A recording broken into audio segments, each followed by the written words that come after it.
ఇప్పుడే జీ5 app download చేయండి. చూడండి మీ ఫేవరెట్ టీవీ షోస్ ఎప్పుడైనా ఎక్కడైనా. ఒక్కసారి తనకి ఫోన్ చేసి చూద్దాం.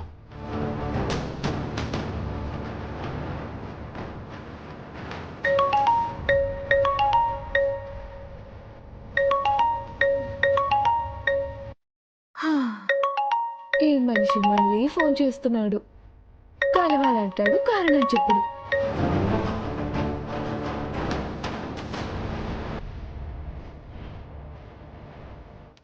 హలో హలో, చెప్పండి. మీరు ఇవాళ లంచ్కి మా ఇంటికి రావాలండి. హా? ఏంటండి, ఏదో అత్తారింటికి రమ్మన్నట్టు ఇలా ఫోన్ చేసి అధికారంగా రమ్మని చెప్తున్నారు.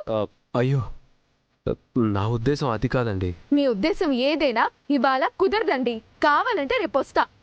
లేదండి, ఇవాళే రావాలి. రేపు వచ్చేది కాదు. ఏంటండి, రేపు మీ ఇంట్లో లంచ్ చేయరా? చేసిన బయట వాళ్ళకి పెట్టరా? అంటే అది మీకు వస్తే అర్థం అవుతుందండి. కలవాలంటారు, ఎందుకో చెప్పరు. లంచ్కి రమ్మని చెప్తారు, ఎందుకంటే వస్తే తెలుస్తుందంటారు. అసలు నాతో మీకేం పని? ఏం చెప్పాలనుకుంటున్నారు? ఎందుకు కలవాలనుకుంటున్నారు? అంటే అది ఫోన్లో చెప్పే విషయం కాదండి. దేవుడా,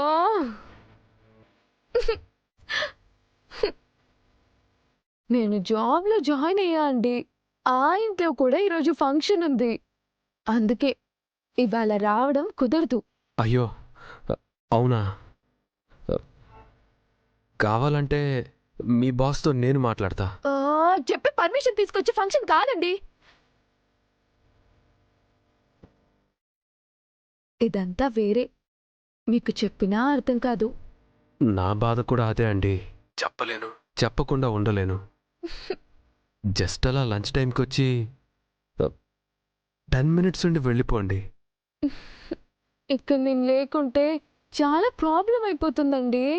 ఆ ప్రోగ్రాం నాకు చెప్పండి, నేను చూసుకుంటా.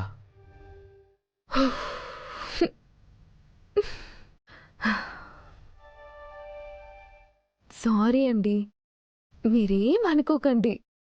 ఇవాళ రావడం కుదరదు. కొంచెం ఛాన్స్ ఉన్నా నేను వచ్చేదాన్ని. మళ్ళీ కలుద్దాం. బాయ్. హలో హలో,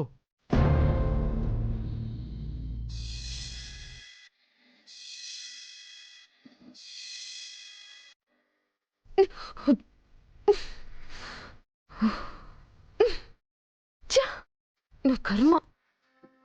ఏమైందిరా? ఎవరినిరా ఫోన్లో అడుగుతున్నావు?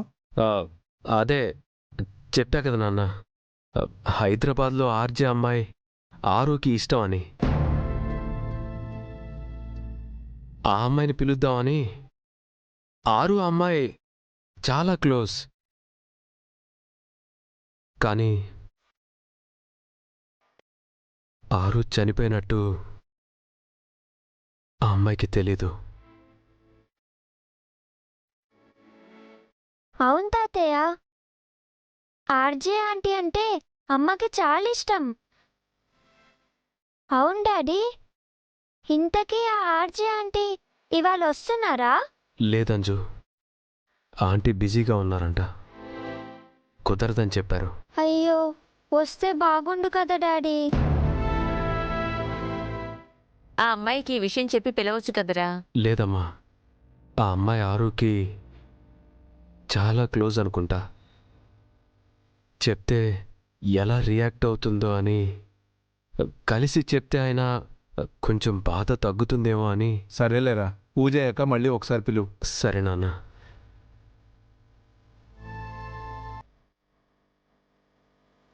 బాగి, ముందు నీ ప్రాబ్లమ్స్కి సొల్యూషన్ వెతుక్కో.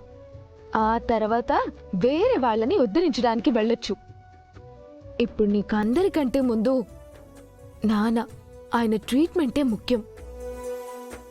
రేపు కలిసి ఆ మనిషికి సారీ చెప్పొచ్చు. ఏం కాదు.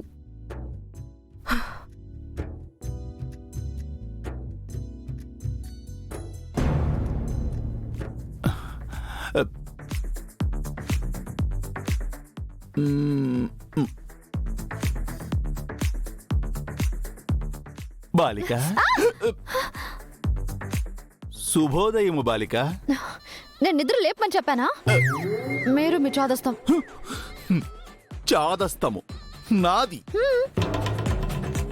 కాసేపు ఆగి రమ్మని చెప్పాను కదా. నా నిద్రలో మా ఆయన నా మీద చేయి వేసుకుని పడుకుని ఉన్నారు. మీరు ఇప్పుడు వచ్చి ముచ్చట్లు చెప్తే డిస్టర్బ్ అవుతారు. వెళ్ళండి, వెళ్ళిపోండి. మిస్టర్ గుప్తా, మా ఆయన లేరేంటి? నీవు గుర్రు పెట్టి నిద్రించుచున్నప్పుడే అతగాడు మేలుకొని వెళ్ళిపోయాను. అయ్యో, అవునా? నీ పతిదేవుడు మేలుకొని వెళ్ళిపోవడము జరిగినది. ఆ నిండుకుండ రత్తడు నీ పిల్ల పిచ్చుకులను మిగిలిన సైన్యమును గైకొని నీ దశదిన కర్మ జరుగు స్థలమునకు వెళ్ళుటయు జరిగిపోయినది. అయినా అదేంటండి, మిమ్మల్ని నన్ను వదిలేసి ఎలా వెళ్ళిపోతారు? నన్ను లేపని కూడా లేపలేదు. అంటే నీవు ఆదమరిచి నిద్రించుచుంటివి కదా, నిన్ను మేల్కొల్పుట ఎందుకని వెళ్ళిపోయి ఉండును.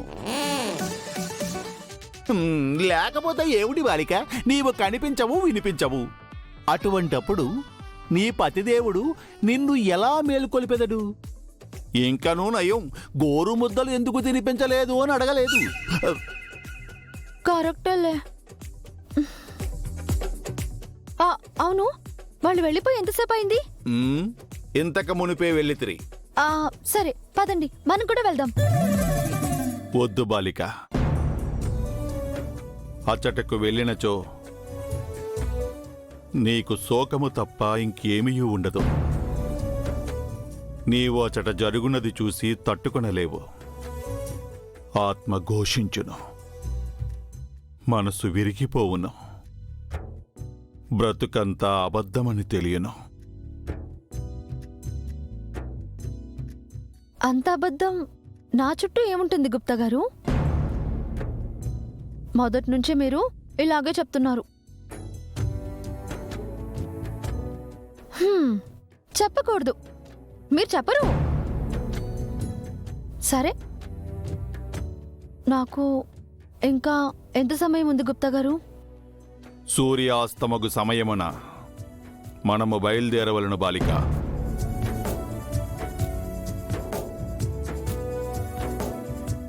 సరే, మనం నది దగ్గరికే వెళ్దాం.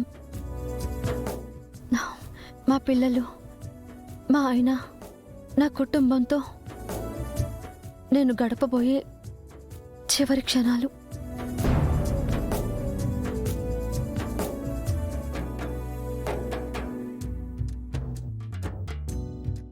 వాటిని కళ్ళారా చూసుకుంటా. అవశ్యము బాలిక.